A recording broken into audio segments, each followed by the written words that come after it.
Alright, so these are the answers to exercises 1 through 7. And they might not be complete, so let me know so I can make some adjustments if I need to. But more or less, these are the correct answers. Let's go ahead and move on down. This is a line that intersects two or more other lines at two different points in a plane is called a transversal. So it's transversal. In the figure below, T is the transversal. T is this line right there. And why is it a transversal? Because it intersects two or more other lines at two different points. So it intersects N here, and it intersects M here. So it intersects two lines, M and N, at two separate points. So T is the transversal. Two lines and a transversal form 8 angles. Right? They're all numbered there. Some pairs of the angles have special names, and we can look at this chart here to check out the names, right? So angle 3, 4, 5, and 6, these angles on the inside of the line, the intersected lines M and N, are called interior angles. And 3 and 5 are alternate interior angles, alternate interiors.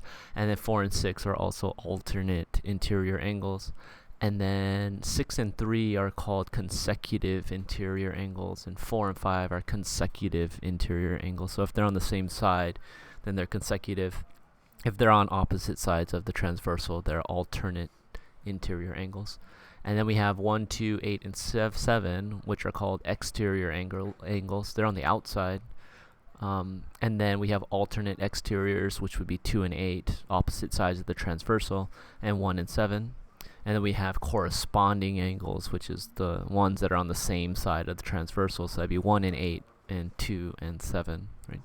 So we need to use these names to identify these different angles. And okay, so here's the figure down here for our exercise. And we have A. So we got Q is our transversal. And we have angles 10 and 16 that we're looking at. And so 10 and 16 are exterior angles. And so what type of exterior angles are they? They are alternate exterior angles because they're on opposite sides of the transversal Q. So this here is alternate exterior angles. And then we have 4 and 12. So 4 and 12. Okay, right here. So in this case, our transversal is line N, right? And then 4 and 12 would be our corresponding angles, right? So here are corresponding angles. We have angle 1 and 5 there are corresponding. 2 and 6 are also corresponding.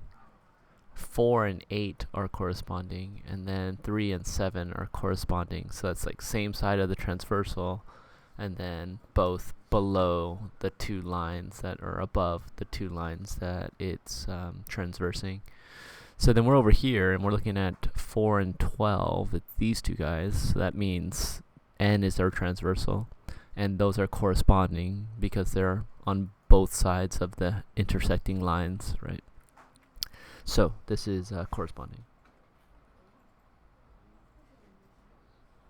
Corresponding angles. And then we have 12 and 13. So where's that? 12 and 13. You see those two guys right there? Our transversal would be Q. And these here would be interior angles. And they would be consecutive interiors, right? Consecutive is like on the same side of the transversal. So those are on the same side of Q. So those are consecutive interiors. Consecutive